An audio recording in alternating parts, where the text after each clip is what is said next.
Good evening and welcome to everybody joining us for the first of 3 Law and Contemporary Challenges evening webinar conversations. These conversations are being held as part of Inspiring Generations, the campaign for Trinity College. My name is Gareth Crowe, and on behalf of Trinity Development and Alumni, known as TDA, and the Trinity Law School, I'm so pleased that you could join us for a conversation on what is perhaps the most discussed topic of this time, with the possible exception of the events just last week. Before we start, I'd just like to run through a few minor technical items with you, if I may. For those of you who are joining us on Zoom, you can view us in full screen mode on the top right-hand corner of your screen by clicking on the top right-hand corner. You can adjust your audio setting on the bottom left-hand side, and you can leave the session at any time should you wish to do so on the bottom right, and you can similarly rejoin should you wish to do so. We really encourage you to ask questions throughout the webinar this evening. You can do this by using the Q&A button, which is on the very bottom of your screen. You can see it right there, and it's called Q&A. So please do ask us questions, and our speakers will do their best to respond to all of the questions later on in the webinar from about 6:40 Dublin time. May I introduce you now to this evening's MC to begin our proceedings.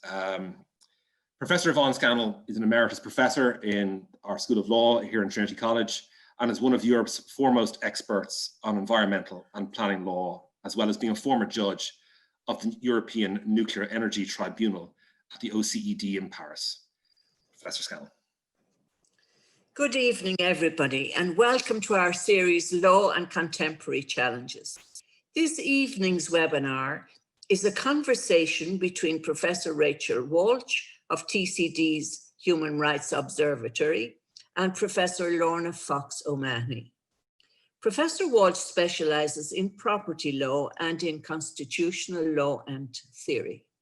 Her book, Property Rights and Social Justice, will be published by Cambridge University Press next year. Professor Fox O'Mahony is Vice Chancellor of Essex University. She has written or co-authored 10 books, and her research has developed a legal concept of home and new approaches to the idea of home in law.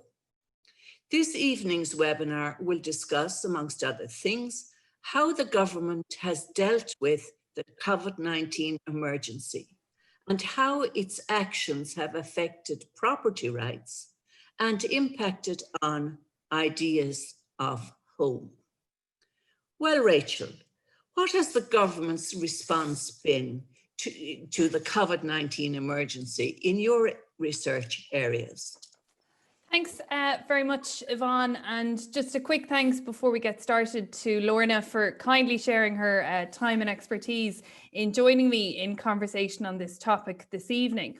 I suppose there are kind of 2 issues and 3 strands to the Irish response that we can identify.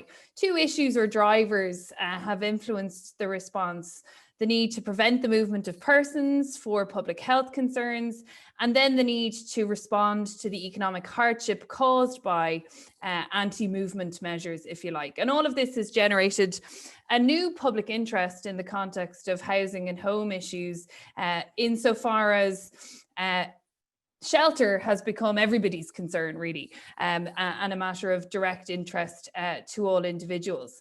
So there have been kind of 3 prongs, as I can see it, to the response of the Irish legislature, and I've been lucky to spend some time researching this over the last number of months with Professor Sarah Hamill from the Law School, and we've been doing so as part of the Law School's Law and Human Rights Observatory, which has been trying to, across a number of issues and areas, keep an eye on and analyse as we go the evolving legislative response to COVID.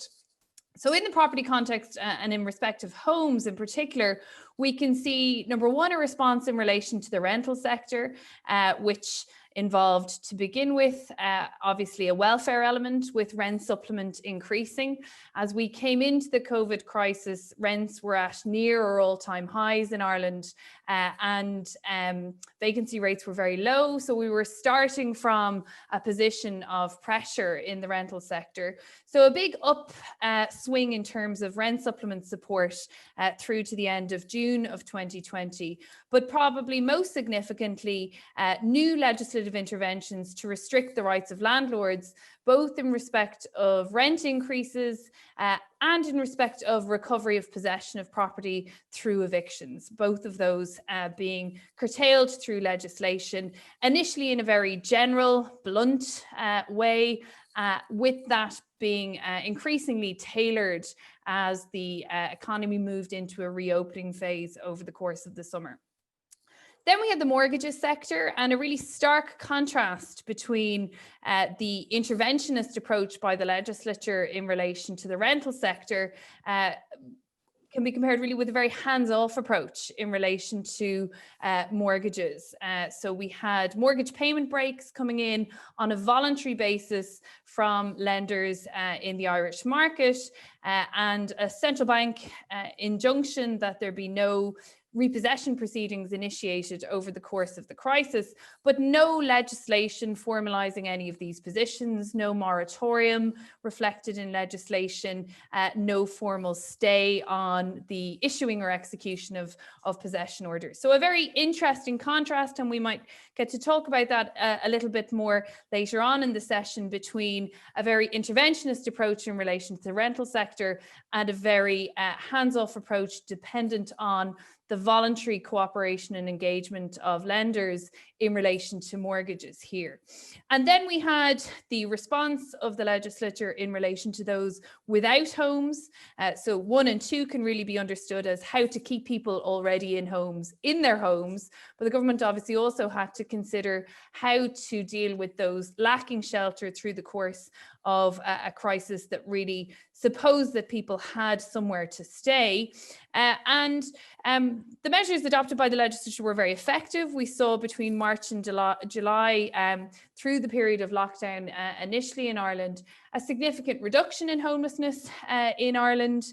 And what was utilised to achieve that was obviously the measures designed to keep people in their homes through avoiding evictions, but also the utilisation of spare hotel capacity and short-term letting capacity to rehouse those who might otherwise have been, for example, rough sleeping. So those were really the emergency measures and responses adopted in the initial lockdown period.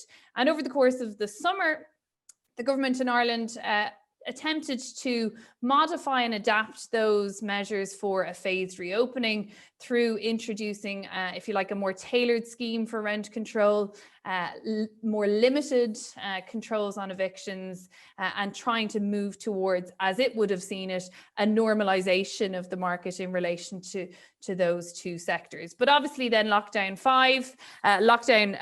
2, the move of Ireland into level 5 under our scheme, threw that back into confusion again in October. So we saw, for example, the revival of an eviction moratorium through the current period at present. So that's kind of really where we're at the moment in terms of the technicalities of how the legislature has responded here across those different housing sectors. So Lorna, anything strike you in terms of similarities or differences in how the UK has responded? Thank you, Rachel, and again, thank you very much for inviting me to join you. I'm only sorry I'm not getting to be in Dublin to join you, but it's an absolute pleasure to be able to come in conversation. And a lot of what you describe in the Irish response is also reflected in the way in which England has responded to some of these issues. I think the urge to encourage people to shelter in place has been part of the global response to the pandemic, and I think is a really important bit of framing, and maybe something that we'll come back to later when we talk about where we think the drivers for the measures have come from. Following the three areas that you covered, if I start with rental evictions, there are two ways in which the government has responded to the risk of tenants being evicted from rented property. And both of these are captured in legislation in the Coronavirus Act 2020 in Schedule 29. The first is that notice periods were extended. As you might know, English tenancy law is a patchwork of statutory protections which set minimum notice periods for landlords to bring tenancies to an end. There was an extension made against those which can vary between 4 weeks into a few months to set a minimum notice period of 6 months for anyone giving notice on a tenancy coming to an end. There's an exceptional category of aggravated cases in which landlords can still give 4 weeks notice to bring tenancies to an end. Interestingly, that includes things like antisocial behaviour, domestic violence, illegal behaviour, but it also includes 6 months plus rental default. So that's counted as one of the aggravated cases, which is an exception to the flat 6 month notice period. But having said that, then there's also been a suspension on enforcement of possession proceedings. So possession proceedings were suspended from the 27th of March through to the 30th of September. And in those cases, claims and warrants could still be brought, but the enforcement of proceedings was extended.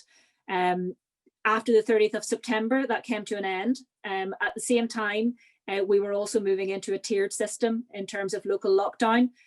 So there was a moratorium applied to areas that had a tier 2 or tier 3 lockdown to avoid evictions in those circumstances. And then there's also what's described as a Christmas truce. So there's a moratorium on possession proceedings being enforced between the 11th of December and the 11th of January. If I go on then to mortgage cases, and again, that there are two sides of this. One is the right of action accruing and prevention of the right of action accruing, and then the other is on the enforcement side. The mortgage position in England is governed not through legislation, but through regulation. So it's been through the Financial Conduct Authority, which is the kind of consumer protection regulator for mortgages. And the two types of actions they've taken are on the accrual of debt and default to allow people to request a 90-day mortgage holiday to avoid going into arrears, and also the possibility, as time has gone on, to request a second 90-day mortgage holiday on top of that, and also an encouragement, but not a requirement, to renegotiate repayment rates. These instalments obviously would be deferred, and the recommendation is that they would be capitalised, and therefore the repayments would go up again once the period has finished. And then on the enforcement side, and again, this was an expectation. The Financial Conduct Authority indicated that they expected all lenders to cease any mortgage repossession actions. The evidence indicates that overwhelmingly lenders have complied with this. And there have been very few examples, almost no examples of evictions being enforced during this time. All of this, of course, will get us into thinking about what happens after business starts again. But if I could just round out with the third area, which is through the welfare lens. And the UK government has adopted a policy of furlough. Recently confirmed that furlough will now be extended to March, which is one of the ways in which it's supporting people to maintain their income streams, so they're able to continue paying housing costs. There was also an additional allocation of 180 million in what's called discretionary housing payments, which is a central government fund which was rolled out to local authorities for local authorities to distribute to renters to help people with their housing costs. So there's a little bit more on the safety net side. And then finally, in terms of homelessness, a similar approach, and I think a quite unprecedented approach in quite unprecedented circumstances. The campaign in England was called Everyone In, and it was about moving people who were either already homeless or people who were at risk of becoming homeless. And again, the government commandeered empty hotels and vacant buildings in order to enable people who didn't have a roof overhead to be able to shelter in place. You started with issues, and maybe I'll end there, just to say that I think there's a really interesting conversation to be had about the extent to which these decisions are being driven by public health considerations, by economic considerations, or by considerations of need. Yeah, thanks so much, Lorna. And we might pick up exactly there. I suppose I should have said as well, and you remind me there about the importance of the welfare dimension here.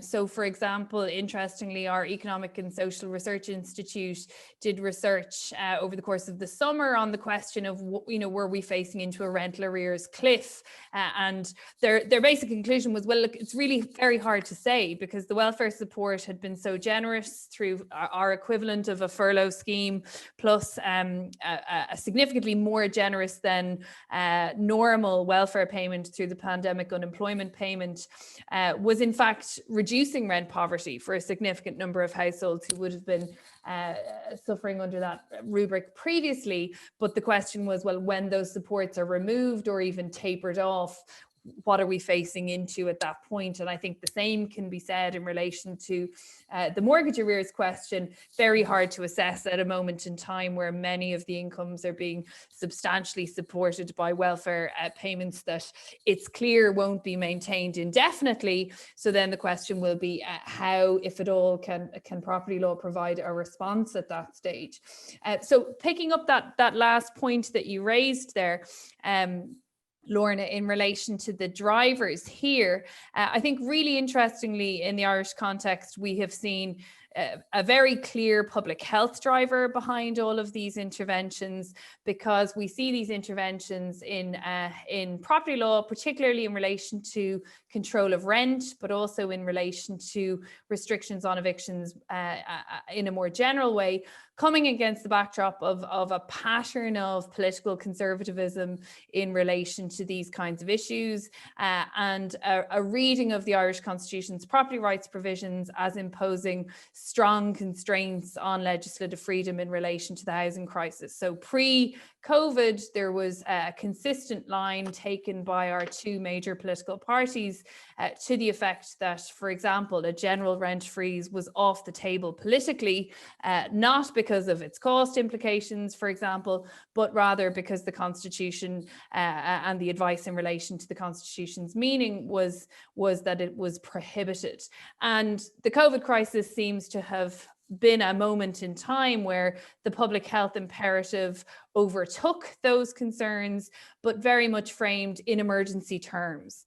And as soon as we saw over the course of the summer a shift into a diminution in that emergency and a question of reopening, those political conceptions of the impact of the Constitution re-emerged, and we could see a tailoring of the reforms that was designed to mimic and respond to those pre-COVID concerns. So what we've seen is a jumping between, I suppose, a setting aside of pre-COVID conceptions during the perceived emergency period driven by public health concerns, but then once the public health imperative wasn't apparently as strong, a return to those pre-COVID worries about what could be legally done in relation to the housing crisis. So I think here very clearly the driver has been public health, but as I say, the arrears crisis on both the rent and the mortgages front seems likely to be significant on the other side of the crisis. So the question will be, will the focus that has been put on these issues through the course of the COVID crisis force a new political approach to these issues? So, I mean, at the height of the crisis, we had 1 in 9 mortgage holders in the residential context here on payment breaks. That's come down by about 40% through to the autumn. But those more encouraging figures were at a time pre-second surge and pre-second lockdown. So we really don't have a good read on how serious that crisis is going to be till we come out the other side of this lockdown and further research is done. So definitely here, public health driving the agenda and a lack of a clear vision, I think, for a way forward once that public health imperative is removed. I think that's really interesting, Rachel. And I think you're absolutely right that the way we need to think about this is thinking about it in the frames that we had before the crisis, in the moment that we're in the middle of the pandemic, and then in thinking about what might be different after the pandemic. And I think one of the things that I would say is I don't think we should underestimate how significant an impact this pandemic may have in challenging us and requiring us to think differently from we did before.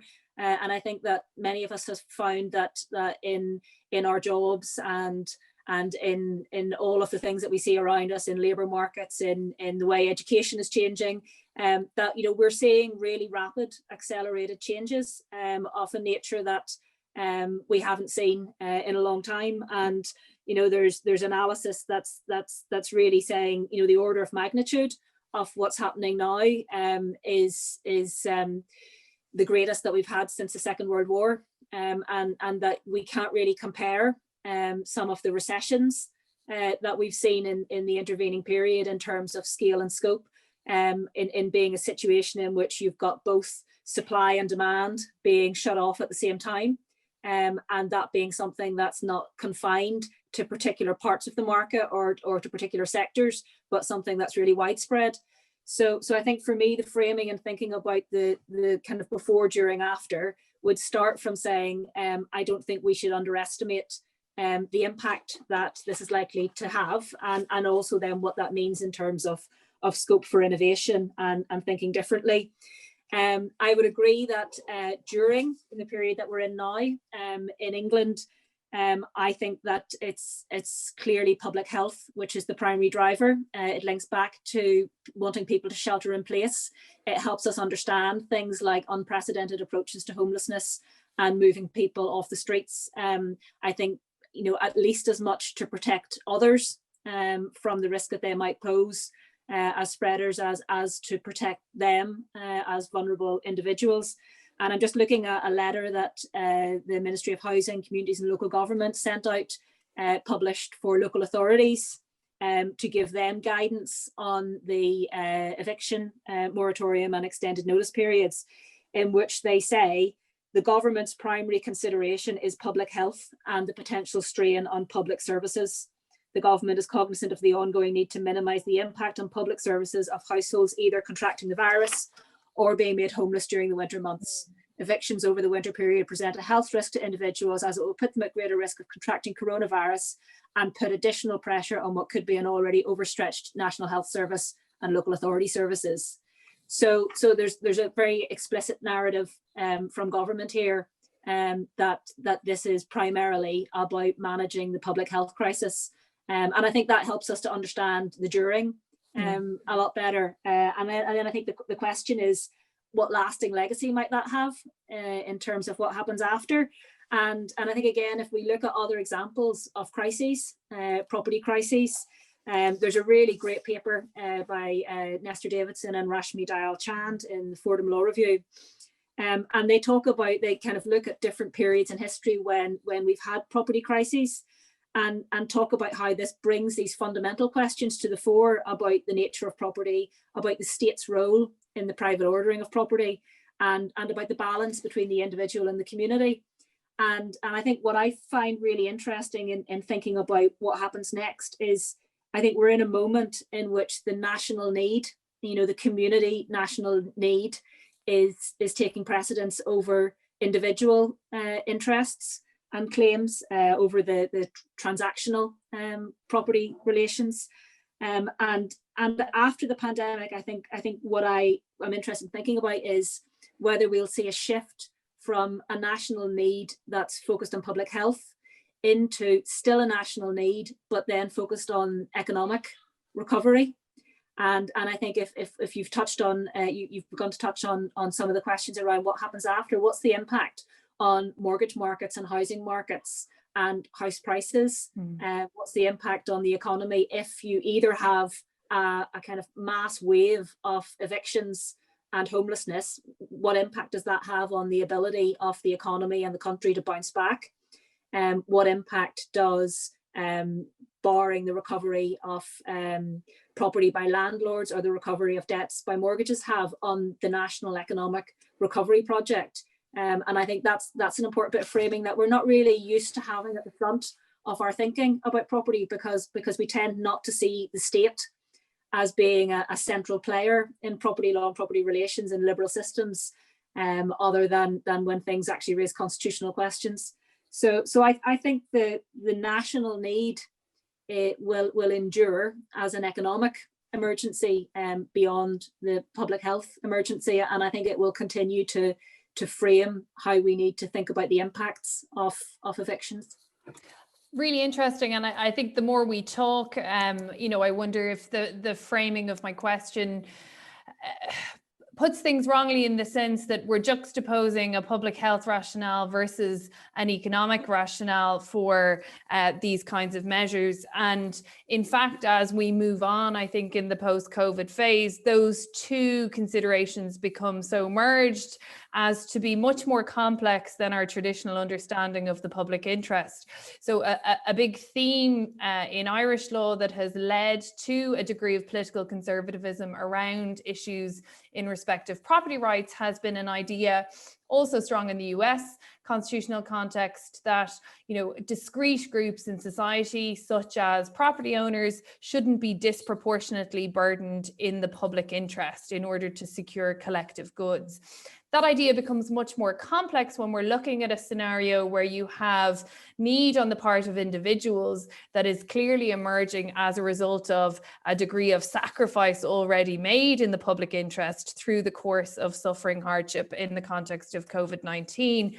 And the legislature then having to look at, well, how do we respond to that kind of need? That need is inextricably linked to the public health emergency from which it arose.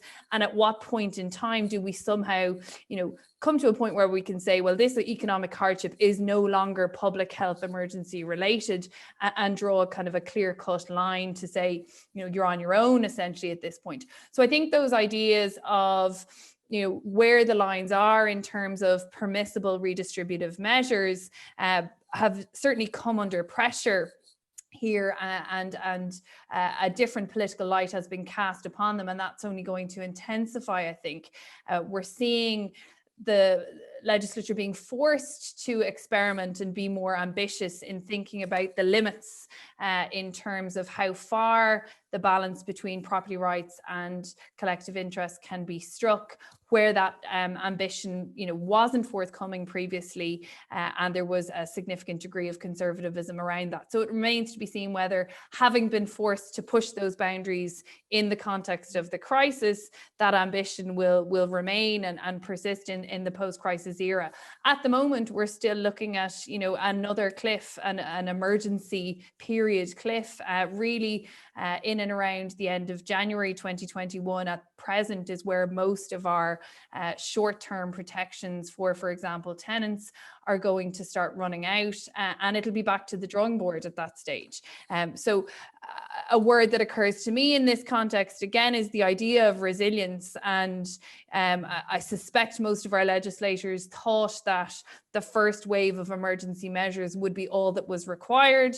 Now we're clearly in a pattern of those initial emergency measures having been extended for a period of time, new measures having to be introduced in response to a second lockdown, and who knows what 2021 is going to bring really in relation to this crisis.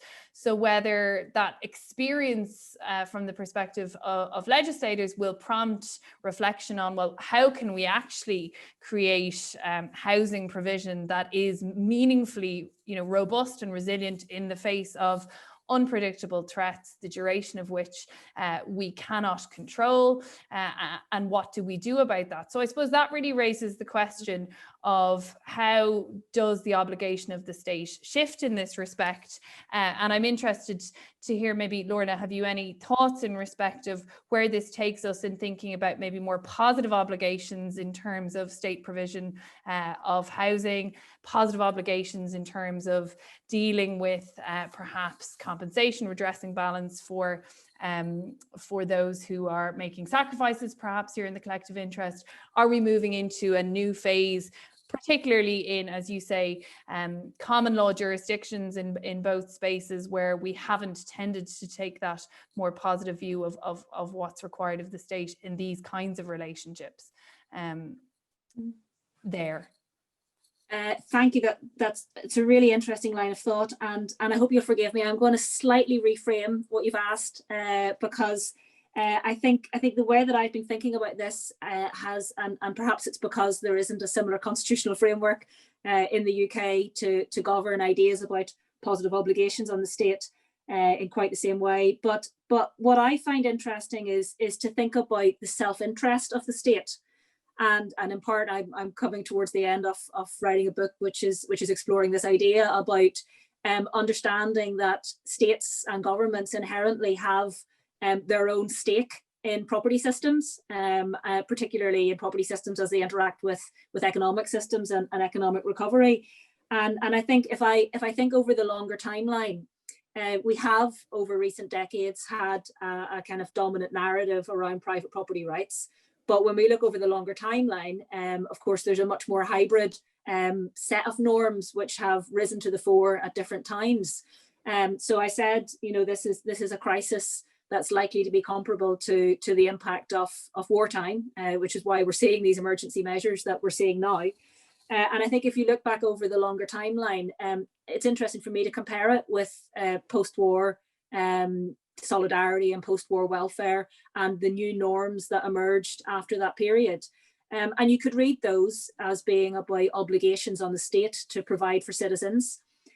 You can also read them in terms of the national need, the state's need, the government's need to demonstrate that the country is recovering, and in fact to kind of put the scaffolding in place in order to enable that economic recovery.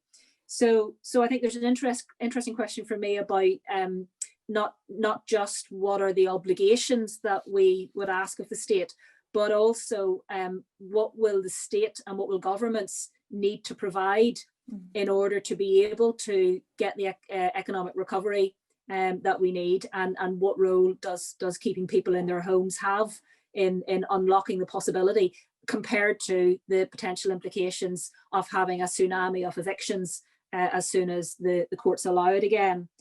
I think the other thing I would say, sort of reading on from that, and maybe thinking about the economic rationality point, there's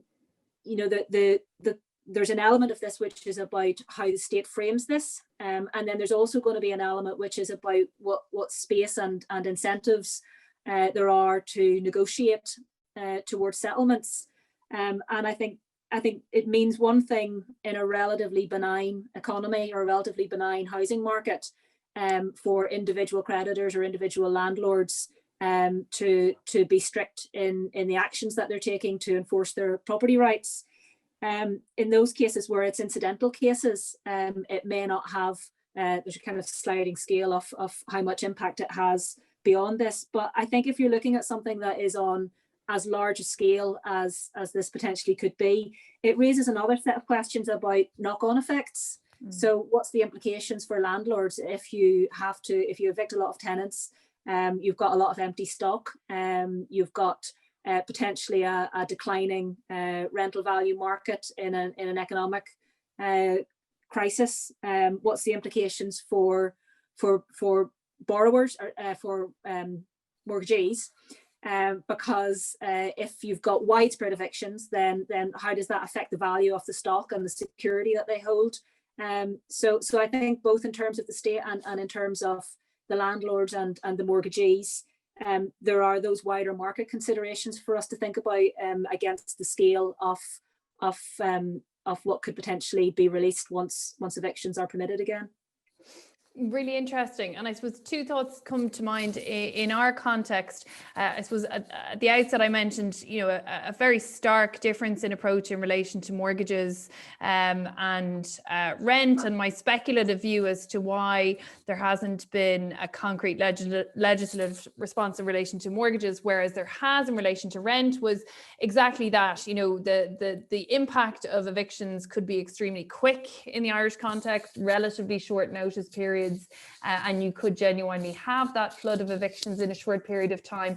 Whereas from a public health perspective, there wasn't that risk in relation to mortgages because of the system here of requiring court-ordered repossessions for residential properties, which necessarily put, a long push out in terms of any COVID-related arrears repossessions in place, and taking it out to the less practical, more constitutional perspective, we're facing into now an interesting situation where prior to the crisis, both parties in the current government and in their programme for government committed to a referendum on housing and a right to housing without giving really any specifics around what that might look like, and we're coming out of now a period of much more radical intervention in respect of security of shelter and security of housing than pre-existed the COVID-19 crisis, which may well have an impact on public expectations around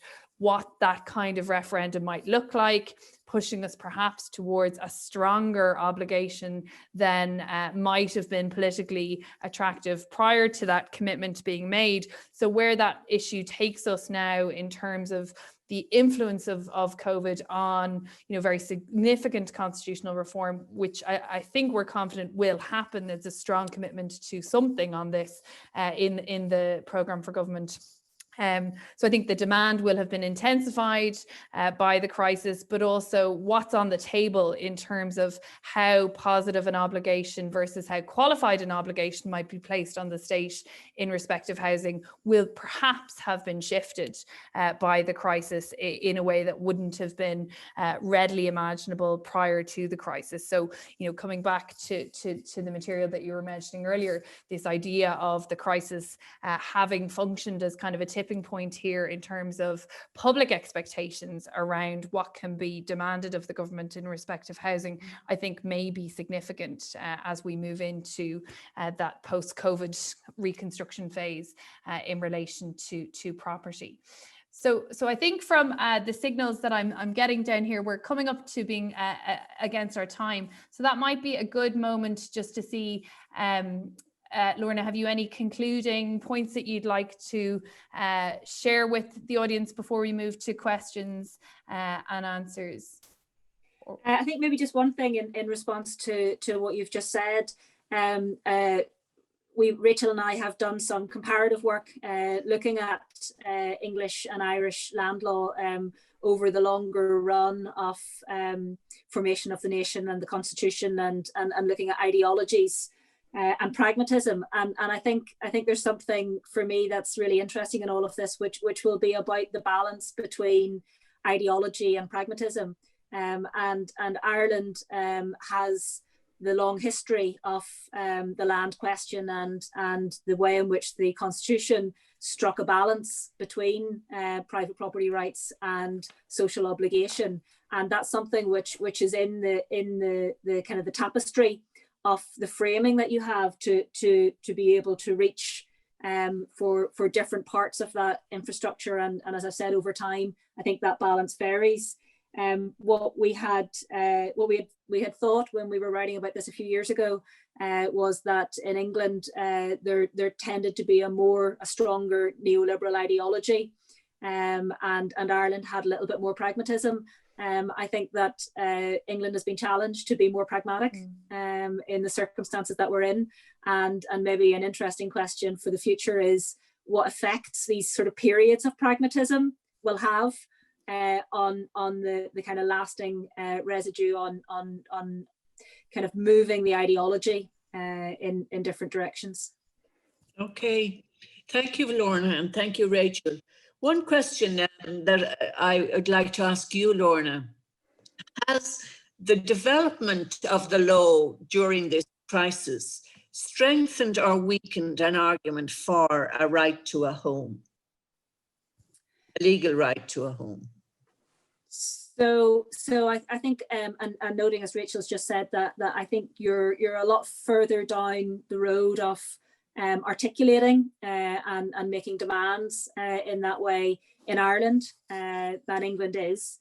But I think that if one was building a case for home, the kinds of things that you would want to look to would be making the arguments around shelter. I think that all of the needs that are satisfied by our homes have been really brought home to us in recent years, recent months, as we've been sheltering in place. So I think the centrality of homes and the utter necessity of homes in our lives has been really underpinned, and I think seeing particularly actions around homelessness and the speed with which actions were taken to bring homeless people into shelter really underpins that. And I looked at the House of Commons debates and heard the Minister talking about the urgency and the absolute necessity of the government acting and investing in order to bring people off the streets. And that's not a narrative that I've heard from the British government before in quite such a clear way. But is this a burden which should be placed on the taxpayer or on the landlord class? So I think there's an interesting question there about the role of the state, and as I've said in the conversation, I think we're seeing the state being brought in to this question in ways that we're not used to seeing. When previously we've looked at things like the burden and where the burden lies in a transactional way between the landlord and the tenant. I think we're seeing lots of examples of the state stepping up, and also, as I've said, it becoming much clearer what stake the state has in stabilising property markets, property relations, and people having a roof over their head. So I think we are seeing, and there may be a residue of that, much more concern with the role of the state. I might just jump in on that very quickly, Yvonne, if that's okay, just in the Irish context, which is to say, I think the key takeaway from the early Irish Supreme Court decisions, which cast a shadow over whether measures like rent control were constitutional or not, was whether you had a strong articulation, a clear articulation of a social justice rationale for a redistributive measure, for a disproportionate burden, if you like, being placed on a particular sector in society. And the contention was that hadn't been clearly articulated previously. I think the economic crisis, 2008 onwards, squared off that argument in that you had various austerity measures that were challenged on the same anti-redistribution logic, where the state did a strong job of clearly stating the social justice, the collective rationale for the redistribution, and the Supreme Court and the High Court, being very receptive to those kinds of arguments. So I wouldn't be surprised if, a more robust approach to burdening of discrete groups in society was to hold up under constitutional scrutiny in the Irish context now, as compared to the kinds of decisions that are really driving conservative advice on this, which go back to the 80s and a different era in the court, I think, in various ways. Yeah, well, there's a very interesting question here about what thoughts do Rachel and Lorna have about the complexity of home, and the way in which the government has implemented lockdown, given the government's requirements to stay at home, creates special difficulties for those for whom home is not a safe place. And this is personal liberties and freedom of movement and stuff. What do you think? I think it raises so many interesting issues. around home. We could be here till tomorrow, certainly. But you know, the idea of a government requirement to stay at home raises the kinds of issues that we have been flagging in our discussion so far, which is, what does somebody do if they don't have a home or their right to stay in their home is under question? But it also raises the question around, what if home isn't a safe place? It's also raised over the course of the crisis, what is the degree of state power to intervene in the private space in the public interest? Has been a hotly debated topic here, in terms of whether the police can enter private dwellings on the basis of COVID-19 concerns, etc. And I mean, the discourse and the narrative around home has always been highlighted as being much more complex than might initially be understood. So there's really interesting and powerful writing in the US context, for instance, arguing that the narrative around the need for a strong private sphere in the home is actually a destructive and a negative narrative, because it does just that. It puts up walls that can be potentially creating a negative space for individuals. So I think this whole experience has been fascinating in, I suppose, for those of us with comfortable, attractive homes, valuing that space more than ever, and for those without homes, you know, the public imperative being there to create shelter. But I suspect the most complex question has been, you know, what the requirements to stay at home can mean for somebody where that's not safe. Yeah, I think that's a really important question. Have you anything to add to that, Lorna? Yes, thank you. I think it's a really important question, because I think one of the things that the pandemic has exposed in many, many ways is exacerbating existing inequalities and existing vulnerabilities, and making these much more visible. So I mentioned that there has been exceptions made in terms of the extended notice period in cases involving domestic violence, so people are not trapped in place in those cases, and there have been some flexibilities in terms of movement. So things like complex blended families have had more flexibility in terms of the rules of staying at home as they've applied to them. But I think the main thing I would say is that I think we do need to interrogate whether what we're really talking about here is home or shelter. And I think, you know, if we look at the shelter in place narrative, there's an interesting question about whether that means home in the full sense that some of us have articulated it in previous writing, or whether it is about a more urgent kind of minimal threshold of shelter. Interestingly, I read an article in one of the weekend supplements last week, and it was a woman in her late 20s talking about how many homes she had lived in with how many different flatmates over a short period of time, and said, you know, for my generation, actually, home doesn't mean what it has meant to previous generations, because I'm much more mobile, and not having access to affordable mortgage and being able to buy my own place and put down roots has meant that I've not developed that same relationship, and I think there's a longer term question for us about how the meaning of home evolves over time as housing practices and property practices, and how we live in homes and with homes is changing. But I think shelter is a really important element to focus on at this stage. And Yvonne, I might just, coming back in on that just very quickly,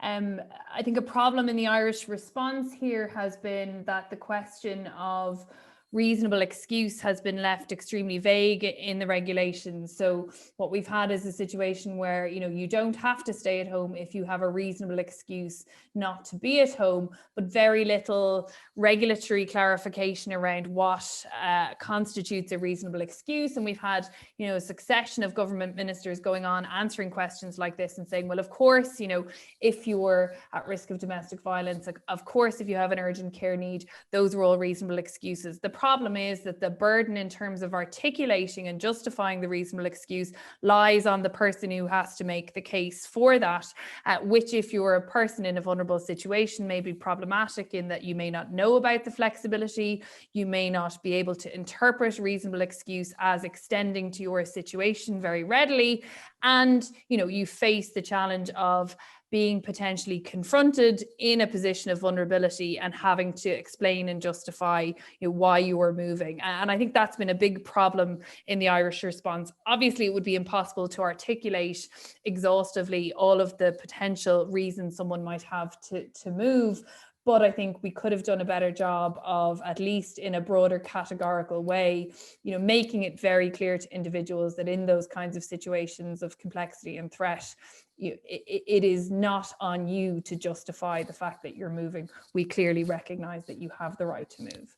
It would be disproportionate interference with personal liberty. There's a question here about somebody commented, I'm very surprised about how public health and economics priorities or agendas are described as distinct entities in the run. Don't you think they could or should merge even after the crisis? That's a philosophical question now. Well, I think that was exactly where I was getting to, having initially presented the question in those kinds of dichotomous terms, that the more you talk about it and think about it, it's very clear that where we're headed is, a situation where those considerations are entirely merged, because all the economic hardship that we'll be trying to deal with and respond to will be flowing from the public health crisis. And so the idea that you can separate those considerations out long term, I think, is untenable. I think up to now we have seen, a public health narrative, and certainly in Ireland over the course of the summer, the government suddenly running into advice from two attorney generals saying, well, as the economy is reopening, your public health rationale here has run out. You need to actually confront the distributive question and the hardship question in more direct terms. And the parameters for action here have shifted as a result. And I think I would question that logic. And I think the continuation, my gut is that the continuation of the crisis into the autumn and into the spring is going to mean that what might have been a tenable distinction if we were just talking about a short lockdown in the spring of last year and back to normal in Q3 and Q4 of this year isn't going to be tenable now, given the long run of the crisis. Okay, and this is our last question. Oh gosh, there's a few more, but I'll just take one more after this. One is a comment: are we confusing our right to shelter with a right to privately owned homes? Well, so I think I would start that by saying that the right to a home is the broader consideration, and even if we look at something like right to adequate housing under the European social and cultural obligations, that adequate housing includes a lot of the elements that we think of as home, so stability and connection to community and a decent place to be able to have family life. So I think that's the campaign for a right to home, which I think is comparable to, you could describe as adequate housing, recognizing that those other factors are part of what makes housing adequate. I think that there is a kind of much more urgent component of that. I think a strand within that is the right to shelter. I think that's the roof overhead, that's having a house and being able to shelter, and that's the real emergency short-term need. I don't think anyone imagines is that homeless people being brought off the street and temporarily accommodated in hotels are acquiring a home or adequate housing through those mechanisms. They're emergency measures to create shelter, but I think we also need to think about the sustainable solution, because those are inherently short-term shelter solutions, and a sustainable solution will be one in which we're enabling people to access adequate housing or home, which I would say are broadly the same thing. But not the private right to private, But not I wouldn't conflate that with privately owned property. Yeah. I think that's about access to adequate, affordable housing. Yes, yeah. Which may be owned or rented. Yes. One question here: does Professor Walsh think that ideology has played a role in the government's unwillingness to take radical action in relation to the housing crisis? Has the reliance on conservative interpretations of constitutional property rights served as a deflection from what are in reality political preferences?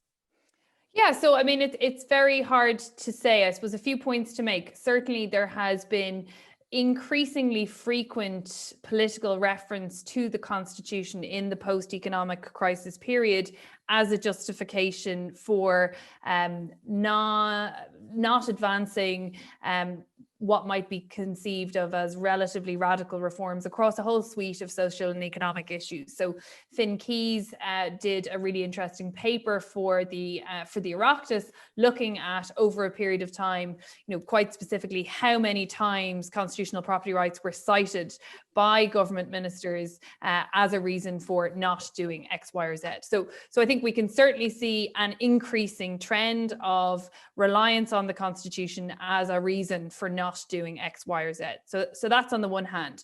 Whether that is because of a genuine interpretation of the Constitution led by legal advice that's being received, or whether it's because of political preferences, it's very hard to say. It's possible that the two are merged, but certainly the question of what's in the legal advice is something we can't pinpoint, because the legal advice of the Attorney General isn't published on these issues so far, at least. But one would have to have a degree of sympathy for anybody trying to give legal advice to politicians on this issue, because what we have is a preponderance of case law from the Irish courts that favours the public interest over narrow protection for private property rights, but a couple of outlier cases that haven't been overruled, but have been frequently distinguished or not applied, but which seem to take a quite hard line on the question of property rights, particularly in the context of housing. So I suppose it shows how there can potentially be, given the way in which legal advice is constructed, which is always going to err on the side of caution, always going to deal with any Supreme Court precedents on topic that aren't overruled. I think potentially we're suffering from a lack of legislative ambition that is being led by legal advice, influenced by those decisions, which have to be dealt with, but I think ought to be considered in light of the overall spread of case law on the property rights provisions, which generally favours the public interest over property rights. Thank you very much, Rachel. And this is the last question I have time for. And it was suggested that the crisis has reset expectations around state intervention in housing. Have similar shifts occurred in respect of private actions? So, for example, the state prohibited occupants from having guests over to their homes. We've seen efforts by some property owners to similarly restrict occupants having house visits. This is university accommodation, apparently. Is there a danger that long-term private landlords will want to exercise greater control over the extent to which their tenants can welcome guests in their homes? Well, I have to say from personal experience, I've had landladies who try to stop male visitors on occasion. This be done in a legal concept. So my gut is that this is unlikely to trickle down, if you like, into a more robust right for landlords in respect of that issue. I mean, the idea of quiet and peaceful enjoyment of possession for tenants is very strongly embedded as a foundation in our law and in English law, for example, on landlord and tenant issues. And I wouldn't see this displacing that. I think certainly here, the Irish legislature has been extremely conservative insofar it has tried to legally regulate what's happened in people's homes. It's issued a lot of guidance, it's made requests, but it has been extremely, and I would say, from a constitutional perspective, possibly too cautious about actually criminalizing or taking more penal steps in relation to what goes on in people's homes. So I can see where the question is coming from, but my suggestion would be no, I think, on that. Thank you, Lorna, and thank you, Rachel. That's been absolutely riveting. So now I'll hand over to Gareth to say goodbye to you all. Thank you, Yvonne. Thank you, Yvonne. Thanks, and thank you also again, Rachel and Lorna, for that was really fascinating, I have to say. But most importantly, thank you to all who've joined us from wherever you've joined us from, whether it be in Dublin or around the world. Our next lecture is next Wednesday, November the 18th at 6 p.m. and it's titled Big Tech Governance, Lessons from the Financial Services Sector. And we'll be joined, our speakers on that night will be Professor Donna Clark and Professor Claire Hill. To get in touch with us in TDA, you can visit us at alumni@tcd.ie, or to get in touch with us at the Trinity Law School, it's law.school@tcd.ie. Thank you all for joining us and have a lovely evening.